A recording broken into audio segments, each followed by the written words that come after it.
Your legs fail first, and the shocking reason is not just getting old. It's that your feet and calves are the first place the body shows a slow, combined breakdown of metabolism and circulation. Those distant nerves and long blood vessels act like little smoke detectors. When they start beeping, tingling, swelling, cramping, skin changes, weakness, they're often telling you that something is failing upstream. Your blood sugar handling, your vascular lining, or even your muscle mass. In plain terms, the legs are the canary in the coal mine for a lot of dangerous but preventable conditions. I'm a clinician, and I want to walk you through 7 specific leg warning signs that predict serious systemic disease, what they are, why they happen, what to look for at home, and what you can reasonably do right now to lower risk. Then I'll give practical demonstrations you can try and clear, evidence-framed steps to change the trajectory. We'll cover peripheral neuropathy, edema, restless legs, deep vein thrombosis, peripheral artery disease, chronic venous insufficiency, and sarcopenia. Throughout, remember the underlying theme. Many of these start because of metabolic stress, insulin resistance, combined with poor circulation and muscle disuse. That combination is the shocking reason your legs fail first. Before we go further, try a quick functional check I want you to do after the next short section, the sitting rising test. It's a surprisingly telling screen of mobility and muscle capacity. Pause the video, try the test now, note your score, and then come back. If you're watching later, still try it. It'll help you see where you stand and keep you engaged with the steps I'll give. 1. Peripheral neuropathy, numbness, tingling, and the long nerve vulnerability. Peripheral neuropathy means the nerves that carry sensation and sometimes movement signals to and from your feet aren't working properly. When I say peripheral, I mean those nerves outside the brain and spinal cord, and the longest nerves in your body go to your feet. Long nerves are like long telephone lines. The farther the signal has to travel, the more vulnerable they are to damage from poor blood flow, high glucose, and toxic metabolic byproducts.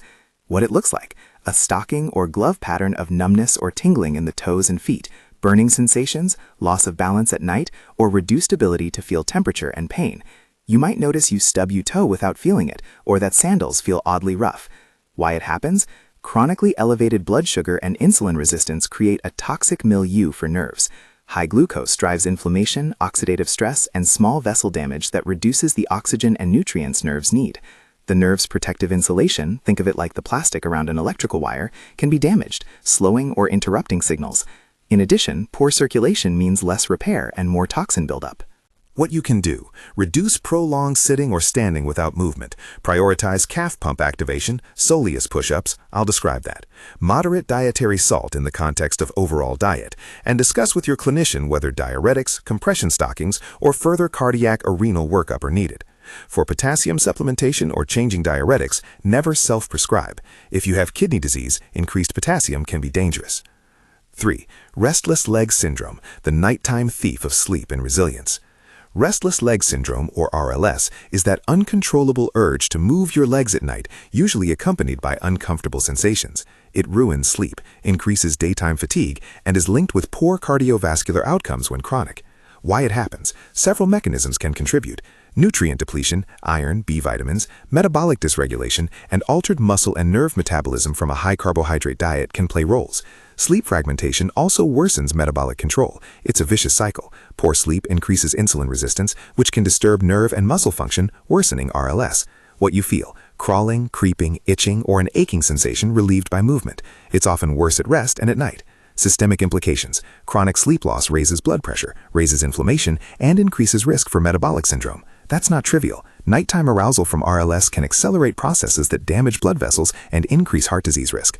What to try? Iron status and B vitamins should be checked. Magnesium and B1 are often clinically used for muscle and nervous support and may help some people. Improving metabolic health, lower refined carbs, time-limited eating windows, and nightly routines that favor nasal breathing and cool, dark sleep environments can reduce the problem for many. I'll share a short personal note. Years ago, I had nights where my legs woke me repeatedly. Addressing my eating window and working on sleep and a magnesium-rich evening routine reduced my symptoms significantly. That's anecdote, not a guarantee, but it shows how lifestyle changes can shift the experience. Mini hook before the next block. This next condition can kill you if ignored. Know the signs and act fast. 4. Deep vein thrombosis, DVT, the clot that can embolize. Deep vein thrombosis is when a blood clot forms in the deep veins, typically of the leg. If part of that clot breaks free and travels to the lungs, it can cause a pulmonary embolism, a life-threatening emergency. What it looks like: unilateral leg swelling, often painful, warmth, redness, and sometimes prominent surface veins. One leg significantly larger than the other is a worry sign. Why it happens? DVT risk rises when blood flow is sluggish, long flights, immobilization, when clotting tendency increases, inflammation, certain medications, smoking, and with metabolic factors. Emerging evidence links high carbohydrate diets and metabolic inflammation to prothrombotic states. Inflammation makes blood stickier. In addition, obesity and heart failure contribute to venous stasis. Why urgent? A pulmonary embolus can be fatal. Don't minimize it. Red flags that require emergency evaluation: sudden severe unilateral leg swelling with pain, sudden chest pain, shortness of breath, sudden collapse, or rapid heart rate. If you experience any of these, seek immediate emergency care. Prevention and immediate actions: avoid prolonged immobility, get up and walk, hydrate, and consider calf-activating micro-movements on long trips. I'll list a few. If you have a history of clotting disorders, recent surgery, active cancer, or are on medications that increase clot risk, you need a low threshold to contact your clinician. For people on blood thinners, coordination with your health team is crucial. Again, do not stop or change medications without guidance. 5. Peripheral artery disease, PAD, when the arteries can't deliver. Peripheral artery disease is narrowing or blockage of the arteries that deliver oxygenated blood to the legs. Imagine trying to run water through a clogged hose.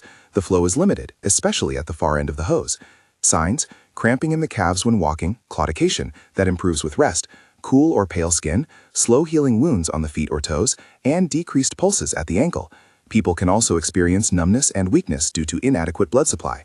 Mechanism in simple terms: plaque formation from cholesterol and inflammation narrows arteries. Endothelial dysfunction, the lining of the artery becoming less flexible and less effective at signaling dilation, compounds the problem. The endothelium normally releases nitric oxide, a gaseous signal that relaxes vessels.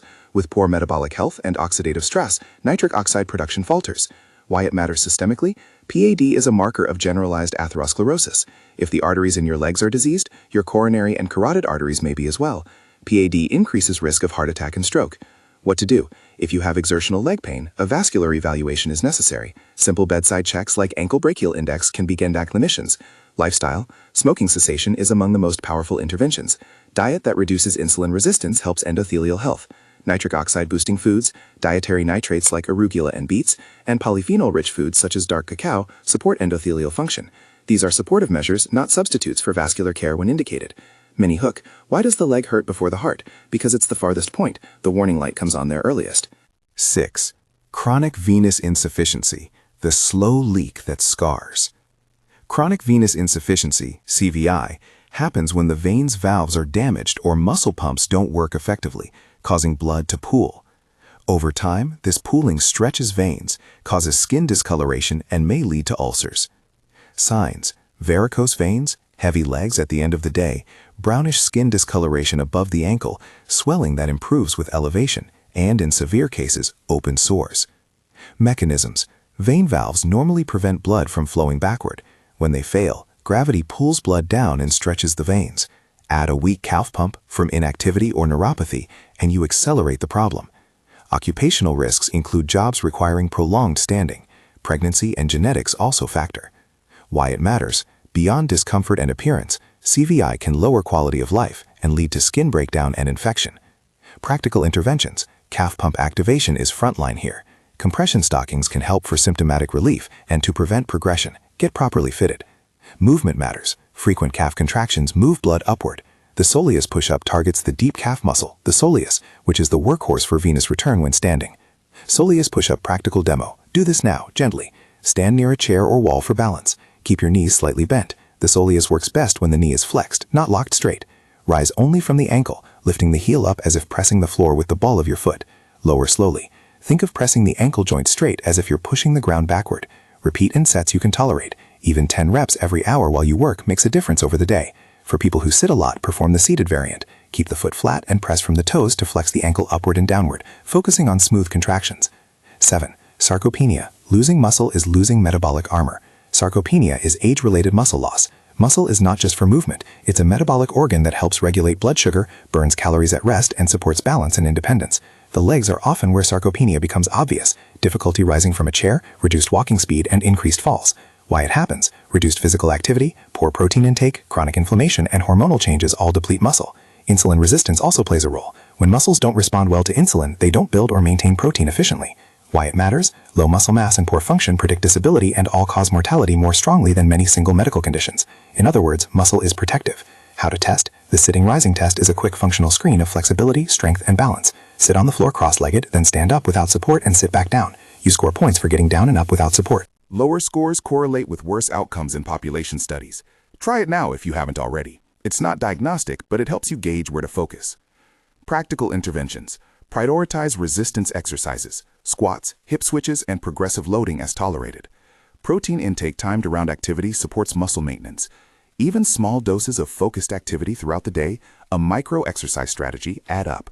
For busy people, do short movement snacks every hour. 10 squats, a minute of calf raises, hip bridges, or a few single leg stands. Squat progression for beginners. Start with a chair. Sit down and stand up 5 to 10 times slowly, pushing from your hips and heels. Use your hands on your thighs for assistance if needed. As you get stronger, lower your touch point, a lower chair or a box, and try more reps.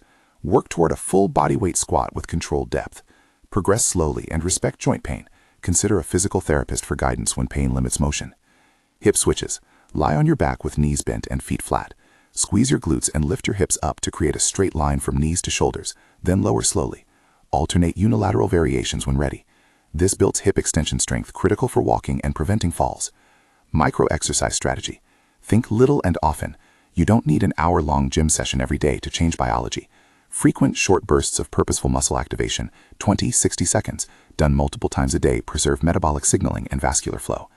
Putting the mechanisms together. Insulin resistance, endothelial dysfunction, and muscle disuse. Let me tie the threads. Insulin resistance is like a vacuum that stops cleaning up glucose and leaves sticky residue throughout the vascular system.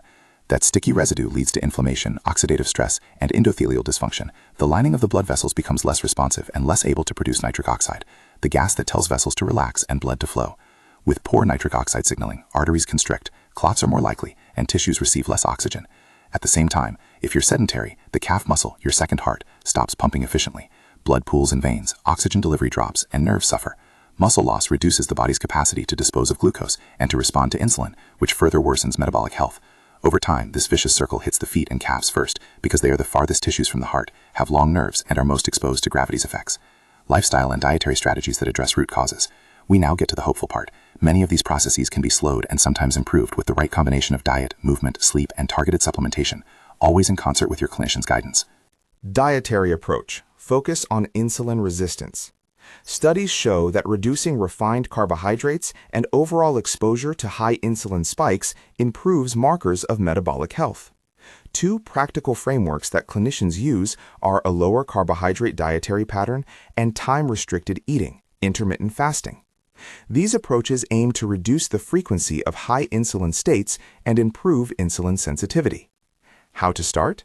Prioritize vegetables, lean protein, healthy fats, and whole food sources of carbs like legumes and non-starchy vegetables. If you're considering an aggressive change, such as significant carbohydrate reduction or extended fasting, discuss it with your clinician, especially if you take glucose-lowering medications. 2. Movement.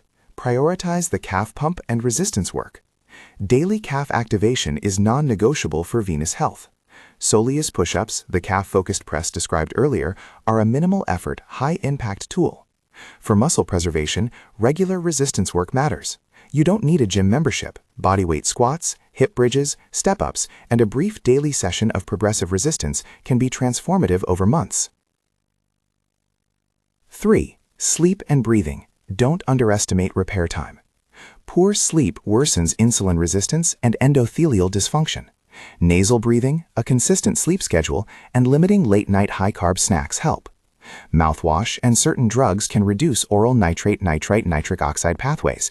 Be aware of overuse and discuss options with your clinician. 4. Nitric oxide support through food. Dietary nitrates raise nitric oxide and improve endothelial function. Easy choices: arugula, beetroot, celery, and spinach. Cocoa with high polyphenol content supports endothelial health as well. Think of these as vascular support foods. They help the lining of your arteries perform better. 5. Supplements. Cautious, supportive, and individualized. Some supplements are commonly used for nerve and vascular support. Benfotiine and alpha-lipoic acid are often used clinically for nerve health and oxidative stress support. B1, thiamine, and magnesium are used for restless legs and muscle cramping in some contexts. Potassium and dietary electrolyte balance influence fluid and muscle function, but must be used carefully in people with kidney disease.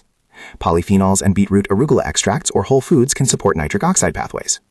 Important caveats: do not start supplements if you are pregnant, nursing, have advanced kidney disease, or take medications that interact, for example, blood thinners. Always coordinate with your clinician. Supplements are supportive tools, not replacements for medical therapy. Avoid specific dosing recommendations here. That's a conversation you should have with a provider who knows your history. Practical, do-it-now demos and tests. Sitting rising test. Start on a flat surface. Try to sit on the ground cross-legged and then stand back up without using your hands, knees, or other support. Score yourself based on how much help you need. Lower scores indicate greater risk in population studies. It's quick and tells you about balance, flexibility, and lower body strength. If your score is lower than you expected, it's motivation to begin consistent strength and mobility work. Soleus push-up. Practice now. Stand with knees slightly bent. Raise your heel only a few millimeters, focusing on pressing through the ball of the foot and engaging the lower calf. Lower slowly. Repeat 10 to 20 times in sets across the day. If standing is difficult, do a seated heel raise focusing on smooth ankle movement. Micro exercise break for travel. If you're on a long flight or drive, set a timer every 30 to 60 minutes. Do in-seat ankle pumps, heel raises, and if feasible, a short walk. Hydrate and avoid tight clothing around the legs. On planes, walk the aisle when safe. Squat progression. Start with 5 to 10 chair stand repetitions, concentrating on controlled movement from hips and glutes, not the knees. Add reps or lower the height gradually. Consider adding light weight only when form is solid. Hip switches and bridges. Lie on your back with knees bent, squeeze glutes and lift hips. Hold briefly, then lower slowly. Repeat in sets and progress to single leg variants when ready. Red flags and emergency signs, when to act fast. There are times when a leg symptom is a medical emergency. Seek immediate care or call emergency services for sudden severe unilateral leg swelling with pain and warmth, possible DVT, sudden chest pain, shortness of breath or collapse, possible pulmonary embolus, sudden severe numbness, weakness or inability to walk, rapidly spreading redness or signs of systemic infection. For pitting edema that is new and persistent, consult your clinician promptly. For neuropathic ulcers or wounds that aren't healing, medical attention is mandatory. If you have established heart, kidney, or liver disease and notice new leg swelling, don't wait. Putting it into a 30-day plan, practical, incremental steps. Week 1, baseline and movement. Do the sitting rising test and note the score. Begin micro-exercise breaks every hour, 2 minutes of ankle pumps, 20 soleus push-ups, and 5 chair stands. Start tracking your daily carbohydrate sources. Aim to reduce refined carbs and sugar. Week 2, add resistance.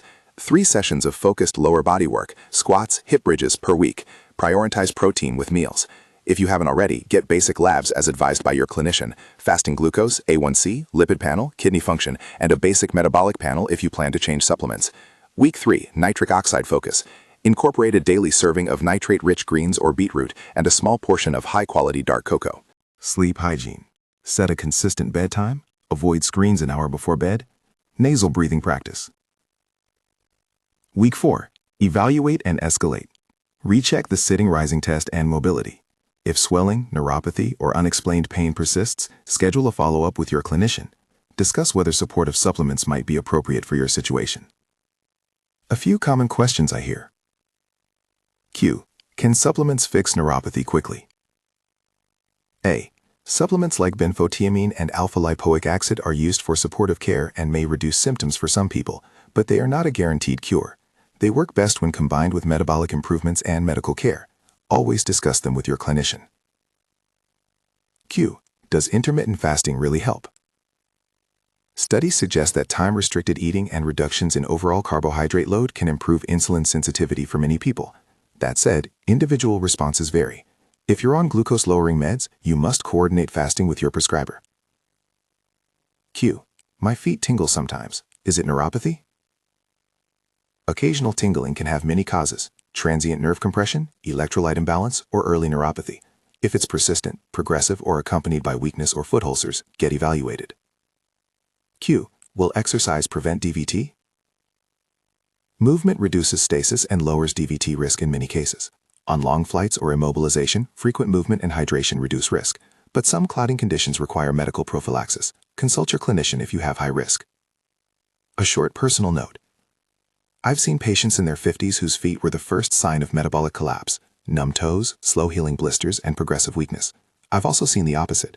People in their 70s who remain active, have robust calf pumps, and avoid the cascade entirely.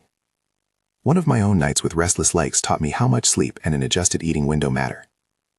These are patient stories and personal experience. They show the potential for change, but they're not guarantees.